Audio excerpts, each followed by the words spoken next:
The good news for us is that God doesn't wait for us to have perfect confidence.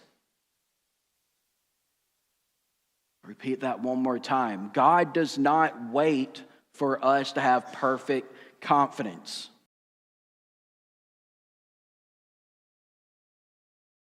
Villains and Victors of the Old Testament series. And what that means is that we're looking at people who either stood against God or we're looking at people who stood with Him. And what we can learn from both groups of people. And so today what we're going to be learning about is we're going to turn our attention to Gideon, who was the 5th judge of Israel. And he was one of the victors. Now, while Gideon was one of the victors of the Old Testament, he was also a man who wrestled with doubt. And as we can see, that this is a reoccurring theme throughout the Old Testament and the Bible. Oh, thank you so much. So as we can see, that is a reoccurring theme throughout the Old Testament and the Bible in general. So today we're going to be looking at a man who asked a question that I think all of us have asked in one form or another. And it's right up there on the screen. Why me? And so what I thought I would do this morning is I thought that I would let you guys look behind the curtain. And what I mean by that is I'm going to let you peek behind the curtain and I'm going to show you guys kind of how some sermon ideas sometimes come to my head. Oftentimes, when I'm reading a Bible passage, a question will pop up in my head. Now, sometimes it's a big theological question, and we've had some of those kind of lessons here before, but more often than not, it's a personal question. And in this case, as I was reading the story of Gideon in Judges chapter 6, I found myself asking, why did Gideon question God's calling? And I really want you to think about it this morning, because Gideon spoke face to face with the angel of the Lord, and that is the Lord Himself, Jehovah God. Gideon had seen miracles that were performed right in front of him on a few different occasions. And yet, he still wasn't sure that God had called the right man for the job. And so as I was thinking about that with Gideon's story, another question hit me, and that is, well, what about us? Because you see, we live on the other side of the cross. We have the completed Word of God's in our hands, amen? And because we have the completed Word of God's in our hand, and we even see how everything's going to end, we can see the whole story of God's faithfulness from beginning to end. And yet, don't we do the same thing that Gideon did? We second guess and we say, who, me? You know, I get it. A few years ago, I was on a bachelor trip with some of my closest friends. And one night, we were all sitting around in the dark, just having that late night guy time conversation. And for any men who have been on a bachelor trip, I think you know the kind I'm talking about, where you talk about life and you talk about what you mean to each other. And so that night, as it was my turn to speak, I opened up about how my life hadn't been going the way that I had planned. You see, I had dreamed of being able to serve and help others in some way, maybe through social work or through teaching or even ministry. But there I was at the time. I was working third shift at a Planet Fitness, making $8 an hour. And I told them that I felt like that I really wasn't making a real difference in the world. And to be honest with everyone this morning, my depression had been feeling a little heavy recently, and I had told all of my friends that I had felt really guilty about not being as social as I would have liked. And I was even worried that I was starting to become a bad friend. And that's when my friend Ryan spoke up, and he said this to me. He said, you know, Austin, some of my favorite memories are those times in college when we would just stand out in the parking lot by our cars talking about life, faith, and solving all of the world's problems. And he told me that truthfully, he had always admired me as a friend. And he told me that I was a friend who was interesting, a friend who was funny and insightful, and how those little conversations that I had kind of forgotten about until that point during college, he said that those were some of the most influential moments of his life. And he said that he loved me as a brother. And I appreciated Ryan so much for saying that to me. But to be honest with everyone this morning, inside, you know what my first thought was? Who, me? Because you know what? I still saw myself through the lens of my flaws. I didn't see myself through the encouragement of my friend. You see, I'll never forget sitting there in the dark with those guys and hearing those words that I felt like that I didn't deserve. Words that painted a version of me that I couldn't see yet. And, you know, that's the thing about encouragement, isn't it? Sometimes it lands in our ears long before it lands in our hearts. We nod, we smile, we're appreciative, but inside we think, who? Me? And that's exactly where we see Gideon when we meet him in Judges chapter 6.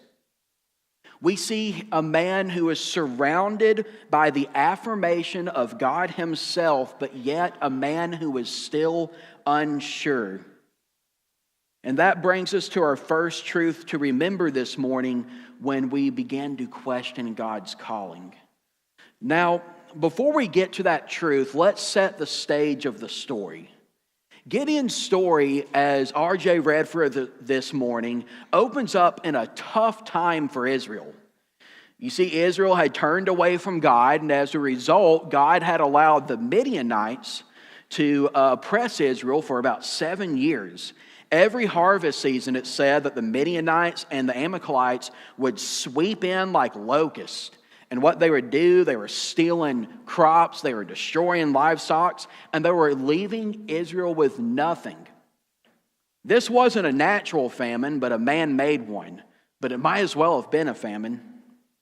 And it's in that desperate setting that we first see Gideon hiding in something like this on the screen behind me. Hiding in a wine press, threshing wheat in secret, just trying to get enough food to survive. And what I believe the most important thing that we can learn from this story is this. What does God want us to remember when we start questioning His calling? And I believe the first thing that God wants us to remember is that God affirms before He assigns. God affirms before He assigns. Judges chapter 6, verses 11 through 12 says this. It says, "The angel of the Lord came and sat down under the oak that belonged to Joash the Abiezrite, where his son Gideon was threshing wheat in a winepress to keep it from the Midianites. When the angel of the Lord appeared to Gideon, he said this. He said, 'The Lord is with you, mighty warrior.'" At this point, Gideon isn't charging into battle. He's hiding from the Midianites. And in human terms, there's nothing really mighty about threshing wheat in secret in a pit. But notice what the angel of the Lord calls Gideon before Gideon had even done anything heroic. Mighty warrior. Not that Gideon ought to be a mighty warrior, or not that one day Gideon would become a mighty warrior. No, God declared that Gideon is a mighty warrior. And that is altogether different. When I was born, the doctors and nurses handed me to my dad and said, "Congratulations, you are the father of a baby boy." And it was from that moment on that my dad was a father. Now, it didn't take him years of parenting to become a father. He was fully dad from the very beginning. Now, did he have everything figured out? Of course not, right? But like every parent, he had to learn a lot along the way. But here's the thing about that. It's not that my dad was slowly becoming a father over time.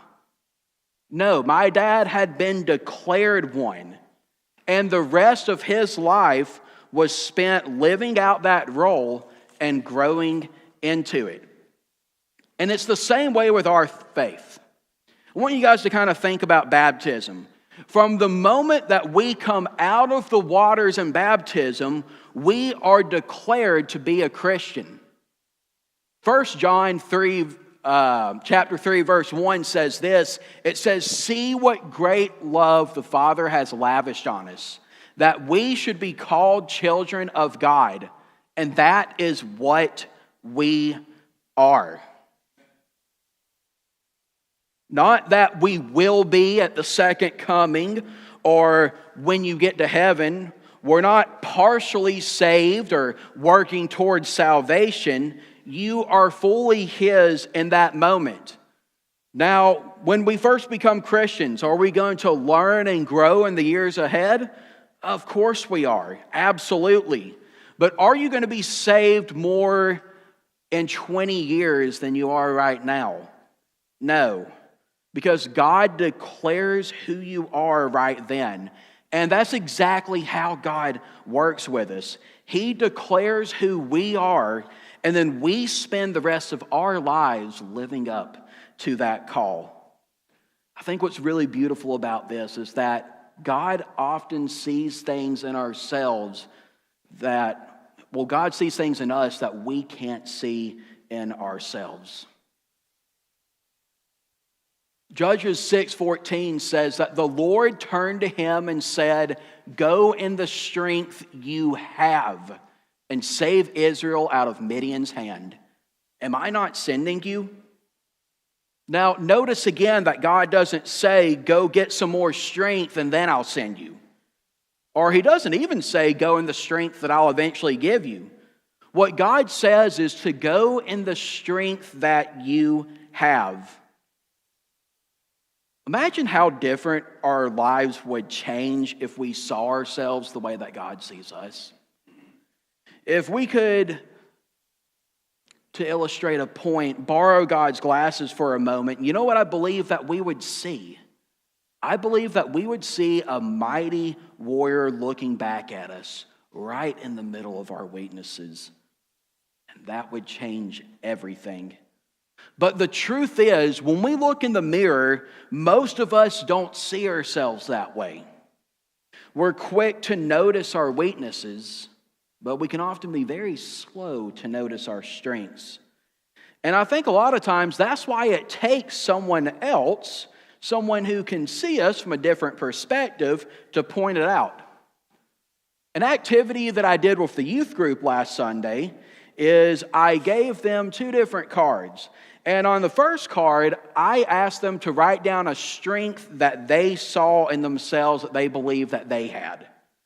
And then what I did with the second card is I asked them to pair up with a partner, someone who knew them, and to write down a strength that they saw in that person. And here is what was really fascinating about that activity.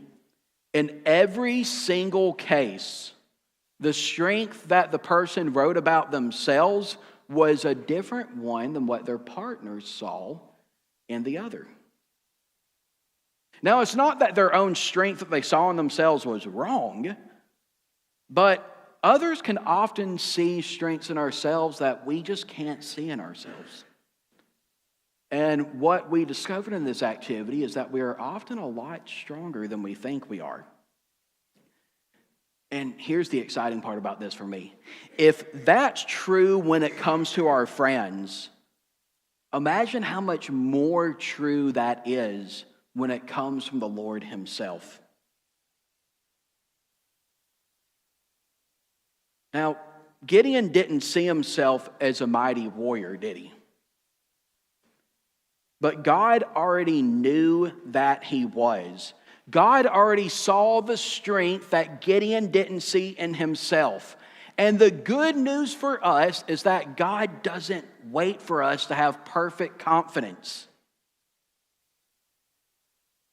Repeat that one more time. God does not wait for us to have perfect confidence. Gideon had just been called a mighty warrior by the Lord. But isn't it interesting that Gideon's first reaction, it wasn't to flex his muscles, but it was to point out his own weaknesses? Notice what Gideon says here. He says, "Pardon me, my Lord, but how can I save Israel? My clan is the weakest in Manasseh, and I am the least in my family." From what we see here, Gideon didn't have the resume that you would expect for a national leader. You see, Gideon was from the tribe of Manasseh, which was a half tribe in Israel. And he said, that my family is the weakest in this half tribe. And then Gideon went further. He said, not only that, but I am the weakest in my family. So in Gideon's mind, there was no reason at all why God should pick him. In fact, I believe that Gideon saw himself as the last man that God should be picking as a judge for Israel. But notice what God does here. He doesn't argue with Gideon's resume. He simply says, "I will be with you." And he gives Gideon a promise of future victory. Thank God that his will doesn't depend on our confidence level. If it did, I believe that a lot of the things that we do around here would never get done. You see, God doesn't wait to declare you a mighty warrior until you're 100% ready. What God does is He starts right where you are, and then He encourages you to grow into the calling as you go. Has anyone in here ever been asked to volunteer for something at church? Yeah, I think a lot of us have. Maybe it was to teach a class. Maybe it was to lead a prayer. Maybe it was to do the Lord's Supper Devo. And your first reaction is, are you sure that you're asking the right guy? You see, even when people affirm us and they tell us, "No, Austin, I think you would be great at leading a prayer. And I think you would do an excellent job." There's always that little voice in the back of our minds that says, "Not me. I don't think I would do very good at that at all." And I believe that Gideon felt that way too. And what I think that we can really learn from this lesson here as a congregation is there's a lot to learn from God's reaction to Gideon that we need to model ourselves after. When Gideon asked for a little more time, notice that God doesn't get angry with him. What God does is He patiently waits. He says, "I will wait until you return." But also notice what God does. God doesn't give up on Gideon. What God does with him is He walks with Gideon through his hesitation one step at a time. And Gideon does move forward, even if he's still afraid. That same night, God tells him to tear down his father's altar to Baal. And Gideon obeys. But notice when he does it here, he does it at night because he's afraid of what the people will say, maybe even what the people will do. But here's the cool part. Instead of being disowned by his father once they discover that the idols are broken, notice what Gideon's dad does. He stands up for him. He says if Baal really is a god, he can defend himself when someone breaks down his altar. And the whole community gives Gideon a new nickname, Jerubbaal, which means let Baal contend with him. In other words, this is the guy who took on Baal and won. And I believe that that is a huge affirmation to get from the people around you. And what we can see on the screen behind me, though, is that yet in spite of this, Gideon still needed reassurance. He lays out not one, but 2 fleeces just to make sure that God's promises are real. But something that I find interesting in this story is that God doesn't rebuke him for it. He keeps walking with Gideon step by step through his hesitation. And so it is with us. God doesn't get angry when you open up the Bible and you search His Word for the answers. God doesn't walk away from an honest seeker. If anything, I believe that God actually comes closer to us when we're seeking Him, patiently leading us until our faith catches up with His calling. And that brings us to one of the most surprising parts of Gideon's story, is that not only does God, He doesn't just work around our weaknesses, sometimes He actually reduces our resources so that His strength is unmistakable. The third thing to remember when we're questioning God's calling is this, is that sometimes God reduces so that He can reveal.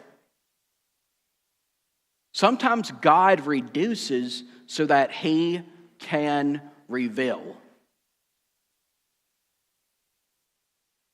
Early in the morning, Jerubbaal, that is Gideon, and all his men were camped out at the spring of Harod. The camp of Midian was north of them in the valley near the hill of Moriah. And the Lord said this to Gideon, "You have too many men. I cannot deliver Midian into their hands, or Israel would boast against me. My own strength has saved me.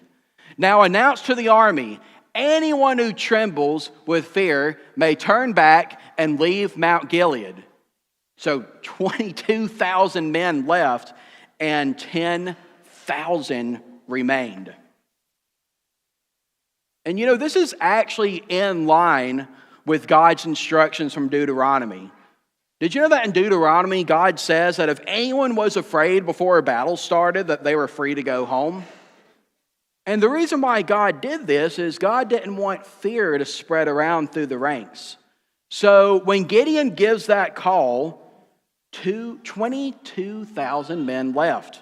And just like that, he's down to 10,000 men. But the Lord said to Gideon, "There's still too many men.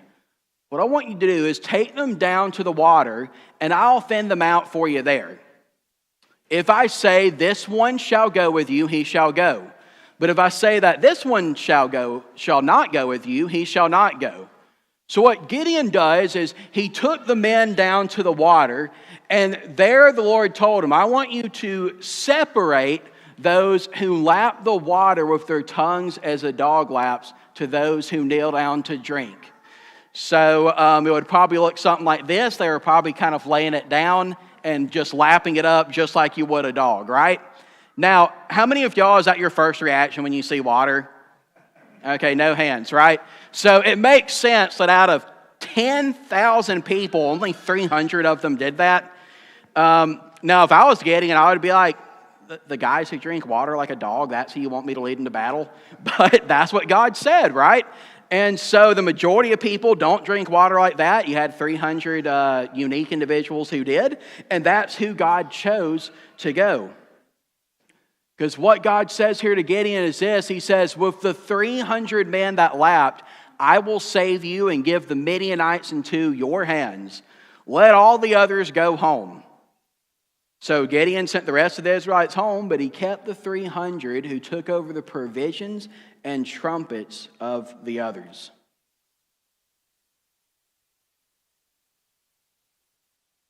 Let's see. All right.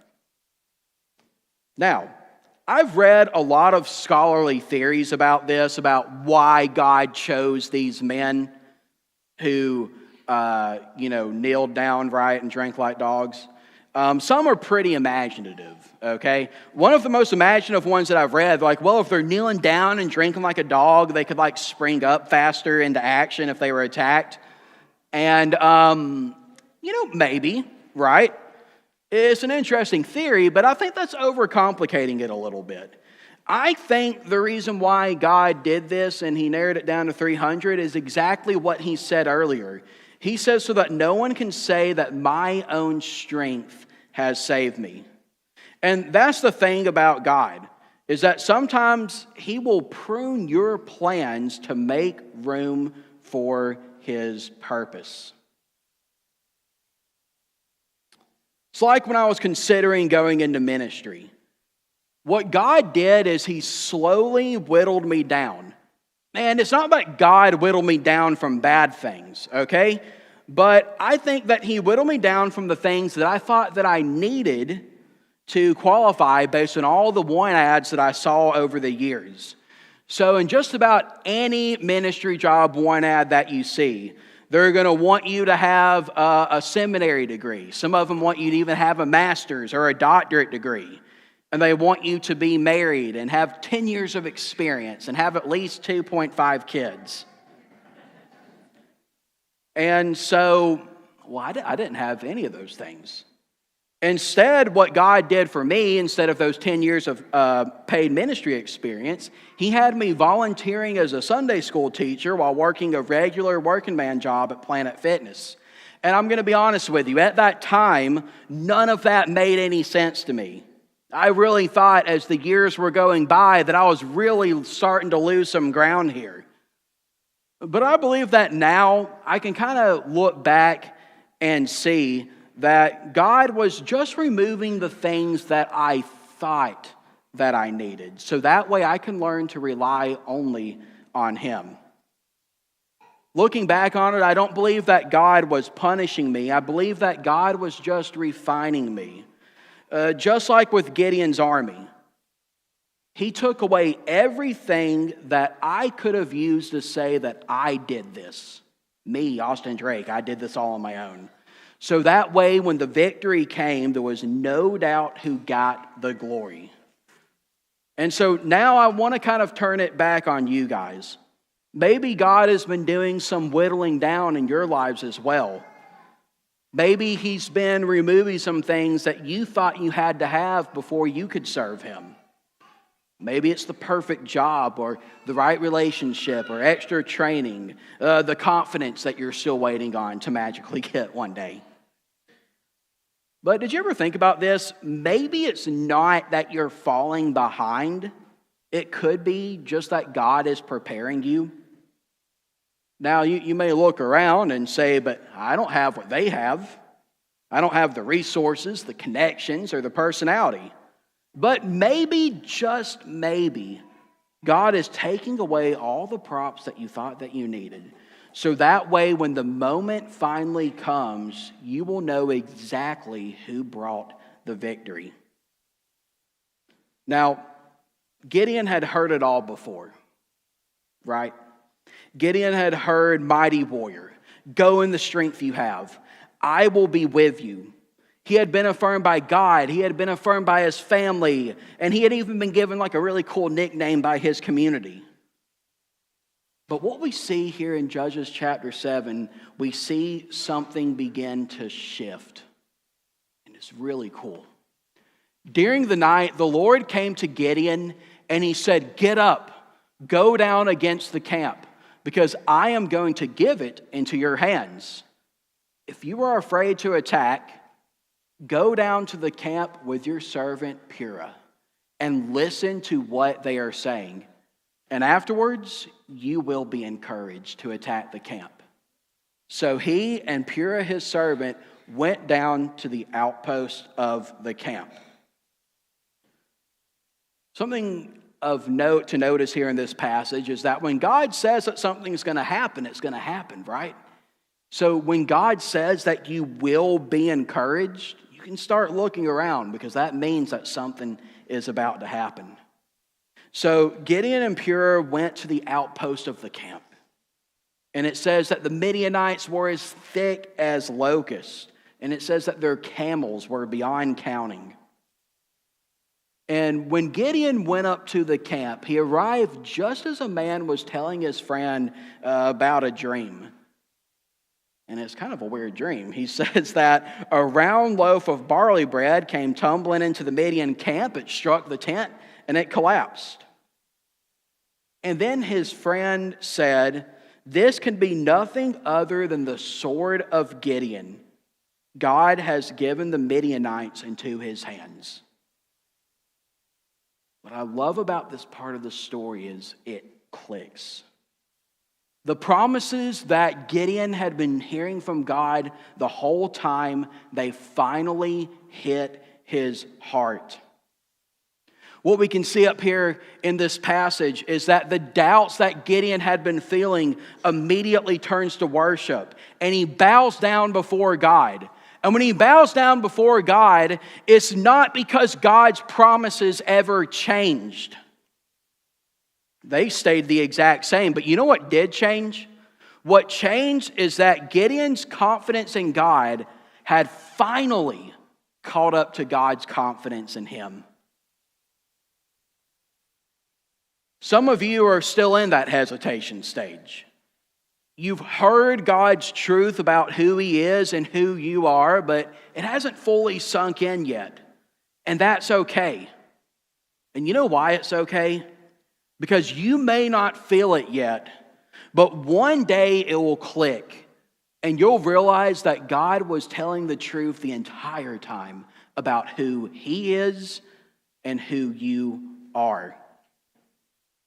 The wonderful thing about God's promises is that they don't depend on our mood. God's promises don't depend on our confidence level, and God's promises don't depend on our spiritual resume. How our confidence grows is when you realize that God's faithfulness has never been based on your perfection. And what we can see here in this story is that even your hesitation can become part of your testimony. Because what that does is it shows proof that God meets people right there in their weaknesses. The same patience and encouragement that God showed Gideon is available right now. You don't have to wait until everything clicks to start living like God's promises are true. You can speak God's promise in faith today. And so what I want everyone to do on their outlines is you're going to see a little blank here. And what I want everyone to do is I want everyone to write down the blank.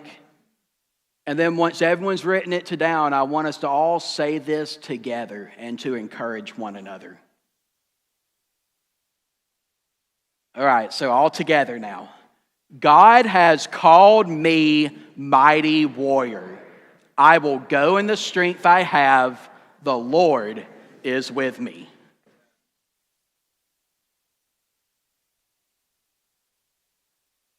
You see, Gideon's turning point came when he finally believed what God had been saying all along, that I am with you, mighty warrior. And I hope that hearing that encouragement from everyone in the audience today has encouraged you a little bit as well. Now, maybe you've been in the hesitation stage for a while. Maybe you've been hearing the truth about God. You've been listening to Neil's gourmet sermons, studying your Bible, attending Bible classes, but it just hasn't fully taken root yet in your heart. Or maybe you felt like your weaknesses, maybe you felt like your past or your lack of confidence has disqualified you from God's calling. But here's the truth. Is that God doesn't call the qualified, He qualifies the called. And God is calling you. For some of you, that calling is the call of salvation, to turn away from your old life, to believe that Jesus Christ is the Son of God, to confess that He is Lord before men, and be baptized into His death, burial, and resurrection. Now, for others here this morning, maybe you've already put Christ on in baptism, but you've been living in hesitation instead of confidence. And what God's invitation to you this morning is to be renewed and to live like His promises are true. And you know why? Because His promises are true. And we would be so happy to pray with you this morning. So if you need to respond to God's call this morning, whether that is to be baptized into Christ or to have the congregation pray over you, we invite you to come forward as we stand and sing.